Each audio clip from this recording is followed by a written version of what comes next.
इस वक्त हम हैं मधुबनी लोकसभा क्षेत्र के मोहम्मदपुर गांव में। यहाँ पर देख रहे हैं कि AIMIM के जो प्रत्याशी वकार सिद्दीकी हैं उनके समर्थन में लोग खड़े हैं। हम बात करेंगे और जानेंगे कि मधुबनी लोकसभा क्षेत्र में किस तरह का माहौल है बैरिस्टर असदुद्दीन ओवैसी को लेकर और किस तरह का माहौल बन रहा है। तो चलिए हम बात करते हैं और जानते हैं। जी, क्या नाम हुआ आपका? राशिद अनवर मेरा नाम है। ये बताइए कि आप मधुबनी लोकसभा क्षेत्र के मोहम्मदपुर में आए हुए हैं और लोकसभा क्षेत्र का भ्रमण कर रहे हैं। कैसा माहौल है?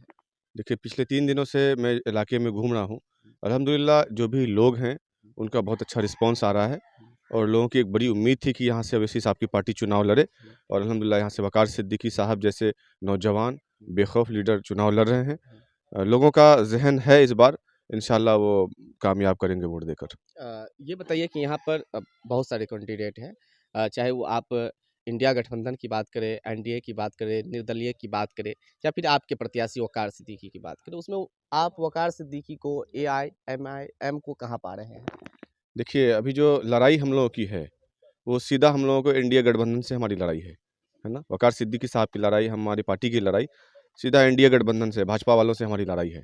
आरजेडी तीसरे नंबर पर हैगी, क्योंकि फातमी साहब पहले दरभंगा से चुनाव लड़े थे, फिर वहाँ उसको दरभंगा को छोड़कर वो ये मधुबनी में आए हैं।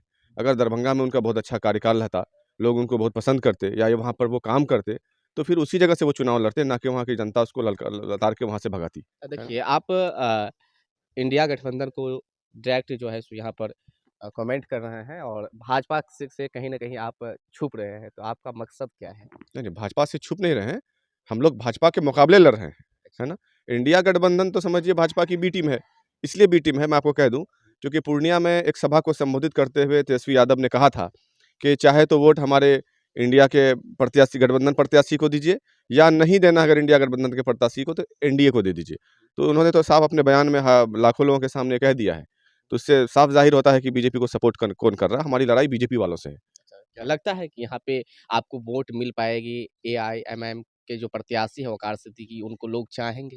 लोग चाह रहे हैं, बेशुमार मोहब्बतें दे रहे हैं। हाँ। हम लोग जो मैदान में घूम रहे हैं, हम लोगों को भी लोग बेपनाह मोहब्बत दे रहे हैं और लोगों की उम्मीद थी, लोगों का ये हसरत था कि यहाँ से ओवैसी साहब की पार्टी चुनाव लड़े। अच्छा, ओबीसी साहब की जो पार्टी मधुबनी लोकसभा से लड़ रहे हैं चुनाव, तो किस बेस पे उनको लोग वोट दें? चाहे वो मुस्लिम वोट की बात किया जाए या गैर मुस्लिम वोट की बात किया जाए? देखिए, हम लोग जाति की राजनीति नहीं करते हैं, धर्म की राजनीति नहीं करते हैं, बेस क्या है बल्कि हम चुनाव लोग लड़ने का? चुनाव लड़ने का बेस ये है कि मुसलमानों पर, दलितों पर जितना भी ज़ुल्म और ज़्यादती हो रही है पूरे हिंदुस्तान में, इसके खिलाफ हर इलाके से लोग उठे, जो ऐवानों में जाए और जाकर अपने इलाके की बदहाली की लड़ाई लड़े, अपने इलाके की खुशहाली के लिए लड़े और जो भी फ़ासिस्ट ताकतें हैं, उनके खिलाफ वो लड़ाई सड़क से लेकर सदन तक लड़े। इसी के लिए हम लोग एक-एक नौजवान, एक-एक उम्मीदवार को खड़ा करके कोशिश कर रहे हैं कि देखिए, कामयाब जब हो जाए। चुनाव का समय आता है तो चाहे आप AIMIM के जो प्रत्याशी कोई भी हो, उनकी बात करें तो वो चुनाव के समय में आते हैं, चुनाव के बाद वो लुप्त हो जाते हैं। लोगों का सवाल है कि चुनाव आते-आते हैं, चुनाव के बाद कहाँ गुम हो जाते हैं, ऐसा क्यों होता है?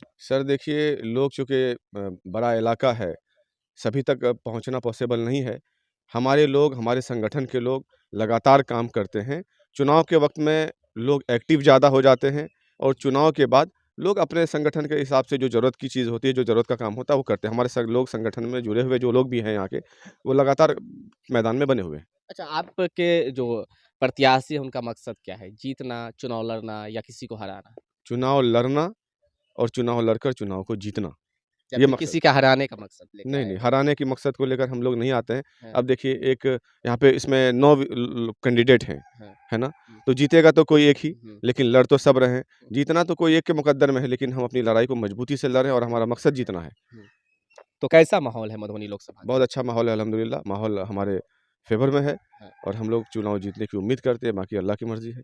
तो क्या लगता है कि पतंग उड़ेगी मधुबनी लोकसभा क्षेत्र में? इंशाअल्लाह पतंग मधुबनी ही नहीं, हाँ, बल्कि बिहार के कई जगहों से उड़ेगी इंशाअल्लाह। अच्छा, क्या नाम हुआ चाचा आपका? बदरुद्दोज़ा अच्छा, कहाँ घर हुआ आपका? मोहम्मदपुर, पंचायत? मकसूदा पंचायत। अच्छा, आपका उम्र तो काफ़ी होता होगा, जी, जी। लगभग 80 वर्ष। जी, जी। बहुत ज़्यादा आप लोकसभा चुनाव, विधानसभा चुनाव देखे होंगे। जी। क्या माहौल है इस बार 2024 माहौल में? हम लोग अब इतना एज में हम थोड़े इसमें घूमते हैं। हुँ, माहौल सुनते हैं कि भाई उनका भी अच्छा, उनका भी अच्छा, उनका भी अच्छा। अच्छा, हाँ, सबका सुन रहे हैं, सबका अच्छा है। सुन रहे हैं हम लेकिन लोग। आपका क्या मतलब काफ़ी ज़्यादा उम्र है, हाँ, काफ़ी ज़्यादा अनुभव होगा, सही क्या बात। लग रहा है? और वह है सब लोग अपनी लड़ाई लड़ रहे हैं। अब हुँ, जिनके मुकद्दर में होंगे जैसा इन्होंने बताया, हाँ, सब अपनी लड़ाई लड़ जीतेंगे तो कोई एक ही। हाँ, हाँ, अच्छा, तो अपनी कोशिश सब करेगा, हाँ। कोई एक के सर पे सेहरा जाएगा। आप क्या चाह रहे हैं? हम क्या जान रहे हैं, हम हमारा एक लीडर हो, हाँ, हमारी भी बात ऐवान में जाए। हाँ, हाँ, हाँ, हमारा भी कोई अच्छा लीडर होगा जब ना हमारी बात जाएगा। हाँ। हम यही चाहेंगे। मतलब अच्छे हम लीडर का अच्छे तलाश आप लीडर का ढूँढ रहे हैं। तलाश है हमको बस। अच्छा, जी। जी, क्या नाम हुआ आपका? मसूद आलम। अच्छा, ये बताइए कि मधुबनी लोकसभा क्षेत्र की क्या माहौल है? बहुत अच्छा माहौल है माशाल्लाह यहाँ पर। हुँ, क्या होने वाली है 20 मई को? देखिए, हाँ, अभी बताया ना हाँ, क्या होने वाली है, इंशाल्लाह यहाँ से पतंग उड़ेगी। हाँ, उम्मीद है। जी, पूरा उम्मीद है यहाँ से पतंग उड़ेगी। लोगों के बीच जब जाते हैं तो लोग क्या सवाल करते हैं? सवाल क्या, अपनी पार्टी के बारे में लोग बताते थे। हाँ, अवैसी साहब यहाँ दिए हैं, हाँ। कैंडिडेट खड़ा किए हैं यहाँ पे, इंशाल्लाह लगता है यहाँ कि जो लोग हैं उनको ऑप्शन की तलाश थी यहाँ पे? ये ऑप्शन की तलाश थी, हाँ, इसलिए दिए हैं कैंडिडेट यहाँ पे। अच्छा। तो चलिए और भी युवा हैं हम इनसे बात करते हैं। क्या नाम हुआ आपका? मोहम्मद यूसुफ। अच्छा ये बताइए कि मधुबनी लोकसभा क्षेत्र जब आप लोग जाते हैं तो किस तरह का सवाल करते हैं लोग? नहीं, हम लोग मुसलसल इनके टिकट टिकट मिलने के बाद वक़ार सिद्दीकी के हम लोग मुसलसल क्षेत्र में जा रहे हैं और हमेशा हम लोग निकले हैं। जहाँ भी जा रहे हैं हम लोग इंशाल्लाह हम लोगों को जीत ही नज़र आ रही है। हुँ। इसलिए कि हम लोग जहाँ तक अब तक गए हैं, तो गठबंधन की तरफ से जो हवा फैलाई गई कि हम एक तरफ़ा जीत रहे हैं और एमआईएम हमारे वोट को काट रही है, वो ऐसा बिल्कुल नहीं है। एमआईएम वोट को काट नहीं रही बल्कि हमें जाने के बाद हम लोगों के निकलने के बाद ये तो मालूम चला है कि हमें हराने के लिए गठबंधन को भेजा गया है और एमआईएम की सीट को हराने के लिए और ये मुस्लिम मुस्लिम क़यादत को कमज़ोर करने के लिए ही आरजेडी ने फ़ातमी साहब को मधुबनी में भेजा है। बल्कि हमारी तो सीधे-सीधे लड़ाई जो है वो जी बीजेपी से है। हाँ, फ़ातमी साहब जो यहाँ पर आए हैं बाहर से, उनसे हमारी लड़ाई नहीं है, लोगों उनको का कहना चाहे है कि 1000 वोट भी नहीं मिल पाएगी इतना बड़ा क्षेत्र में। नहीं, नहीं, जब हम लोग टिकट लेने के लिए खड़े थे हैं या फिर क्या नाम है, हमारे प्रत्याशी को जब टिकट मिला था, तो उस वक़्त लोग कह रहे थे 200 वोट भी नहीं आएगा। हुँ। कुछ दिन के बाद लोग कहने लगे क्या नाम है कि 5,000 वोट आएगा। अभी 3 दिन गुज़रा है, अब लोग कह रहे हैं कि कम से कम चलिए इनको 12,000 आ जाएगा। आप देखिए हमें कितना वोट आता है। हमारी सीधे-सीधे लड़ाई जो है वो बीजेपी से और इंशाल्लाह हम जीत भी रहे हैं यहाँ से और जीत कर वक़ार सिद्दीकी ज़रूर दिल्ली जाएगा और अपना हक छीन कर लाएगा। ये बताइए कि मधुबनी लोकसभा क्षेत्र का क्या माहौल है? अभी हम आए हुए हैं मधुबनी लोकसभा क्षेत्र में। यहाँ पे माहौल बहुत ही बेहतर है और ज़्यादातर जो मुझे दिख रहा है, मैं भी एक पत्रकार हूँ और क्षेत्र का जब जायज़ा ले रहा हूँ तो हर जगह पे पतंग की बात चल रही है, चाहे गैर मुस्लिम हो या मुस्लिम हो, हर जगह पर। आप भी गए होंगे, माहौल वही है पतंग छाप का।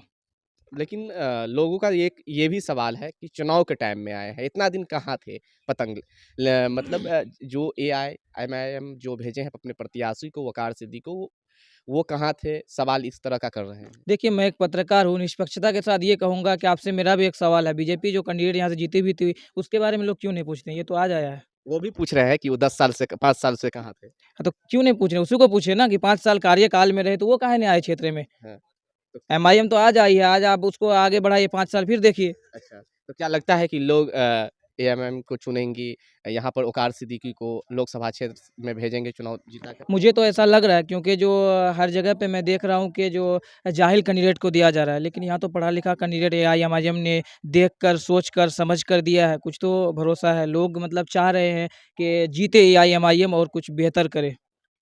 तो अभी हम मधुबनी लोकसभा क्षेत्र के मोहम्मदपुर में हैं और मैं आपको बता दूं कि यहाँ पर आपने देखा और सुना कि किस तरह युवा अपनी बात को रख रहे हैं। बाद बाकी आप लोग कमेंट करके बताइएगा कि मधुबनी लोकसभा क्षेत्र में क्या होने वाली है। क्या इंडिया गठबंधन को लोग इस बार लोकसभा क्षेत्र में जिताकर भेजेंगे या फिर एनडीए को या फिर एआईएमआईएम की जो प्रत्याशी है वकार सिद्दीकी उनको। यहाँ पे और भी प्रत्याशी है, निर्दलीय भी है, लेकिन सब अपने आप में दावा कर रहे हैं कि चुनाव हम जीत रहे हैं तो हम जीत रहे हैं। लेकिन 20 मई को जब मतदान होगी और जब चुनाव की रिजल्ट आएगी तभी पता चलेगा कि आखिरकार मधुबनी लोकसभा क्षेत्र से कौन सांसद बने हैं। बाद बाकी आप लोग कमेंट करके बताइएगा कि आप क्या चाह रहे हैं मधुबनी लोकसभा क्षेत्र से। आप अपनी राय जरूर दीजिएगा।